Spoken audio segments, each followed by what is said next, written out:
بسم اللہ الرحمن الرحیم۔ سننے اور دیکھنے والے تمام دوستوں کو خلوص بھرا سلام۔ میں امید کرتا ہوں کہ آپ سب دوست خیریت سے ہوں گے۔ اللہ رب العزت سے دعا ہے کہ اللہ پاک آپ تمام دوستوں کی جائز حاجات کو پورا فرمائیں، آمین۔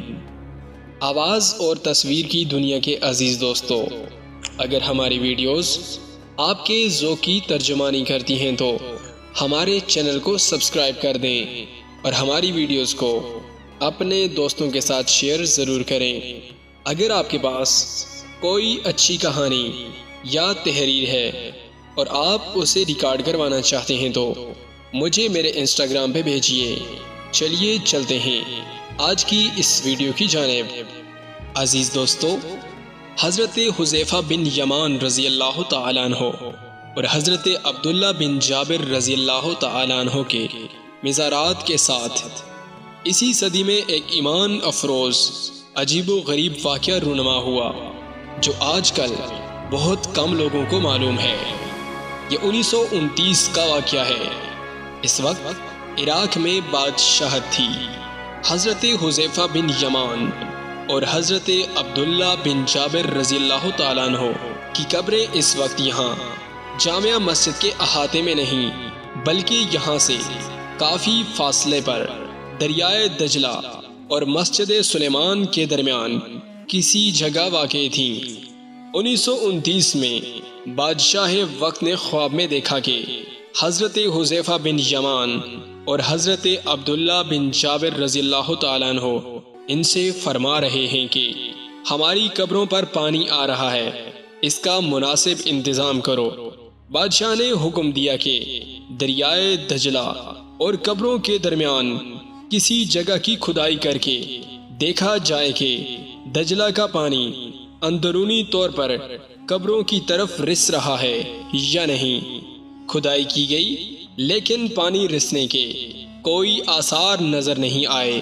چنانچہ بادشاہ نے اس بات کو ایک خواب سمجھ کر نظر انداز کر دیا، لیکن اس کے بعد پھر غالباً 1 سے 2 مرتبہ وہی خواب دکھائی دیا، جس سے بادشاہ کو بڑی تشویش ہوئی اور اس نے علماء کو جمع کر کے ان کے سامنے یہ واقعہ بیان کیا۔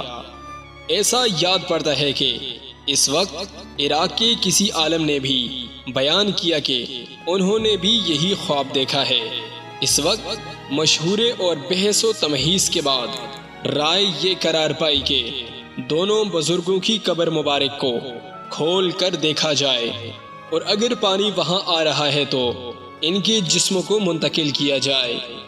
اس وقت کی علماء نے بھی اس رائے سے اتفاق کر لیا، چونکہ قرون اولیٰ کے دونوں عظیم بزرگوں اور صحابہ رسول اللہ صلی اللہ علیہ وآلہ وسلم کی قبروں کو کھولنے کا یہ واقعہ تاریخ میں پہلا واقعہ تھا، اس لیے حکومت عراق نے اس کا بڑا اہتمام کیا۔ اس کے لیے ایک تاریخ مقرر کی گئی تاکہ لوگ اس عمل میں شریک ہو سکیں۔ اتفاق سے وہ تاریخ ایام حج کے قریب تھی۔ جب اس ارادے کی اطلاع حجاز پہنچی تو وہاں حج پر آئے ہوئے لوگوں نے حکومت عراق سے درخواست کی کہ اس تاریخ کو قدرے مؤخر کر دیا جائے تاکہ حج سے فارغ ہو کر جو لوگ عراق آنا چاہیں وہ آ سکیں۔ چنانچہ حکومت عراق نے حج کے بعد کی ایک تاریخ مقرر کر دی۔ کہا جاتا ہے کہ مقررہ تاریخ پر نہ صرف اندرون عراق بلکہ دوسرے ملکوں سے بھی خلقت کا ایک قدر ازدحام ہوا۔ اس طرح یہ مبارک قبریں کھولی گئیں اور ہزارہا افراد کے سمندر نے یہ حیرت انگیز منظر اپنی آنکھوں سے دیکھا کہ تقریباً 13 صدیاں گزرنے کے باوجود دونوں بزرگوں کی نقش ہائے مبارک صحیح و سالم اور تر و تازہ تھیں۔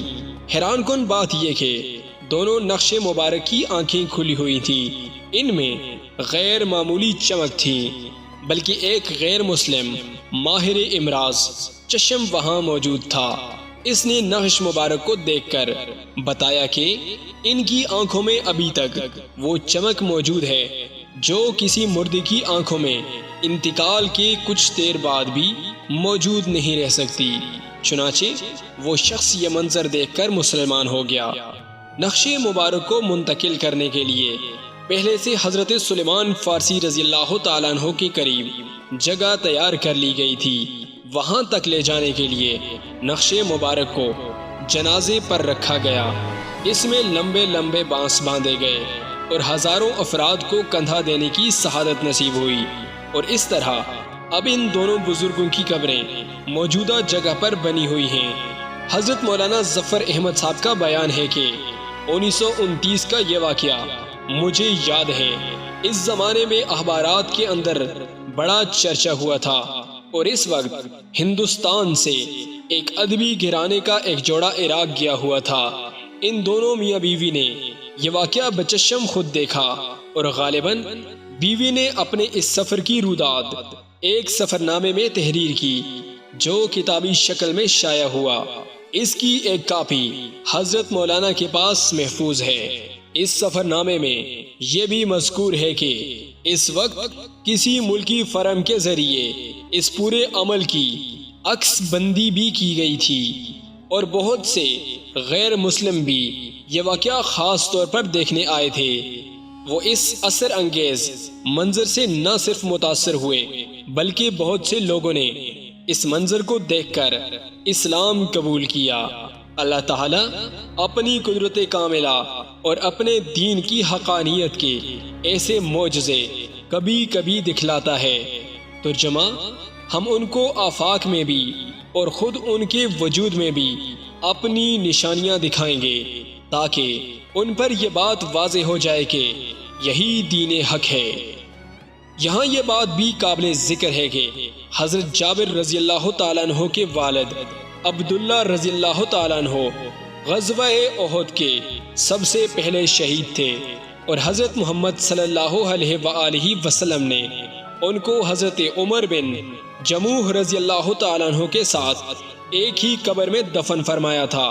اس وقت مسلمانوں کی تنگ دستی کا یہ عالم تھا کہ شہداء کے لیے کفن تک میسر نہ تھا، اس لیے حضرت عبداللہ کو ایک چادر میں کفن دیا گیا، جس میں چہرہ تو چھپ گیا لیکن پاؤں کو کھلے ہی رکھنا پڑا، جن پر گھاس ڈالی گئی۔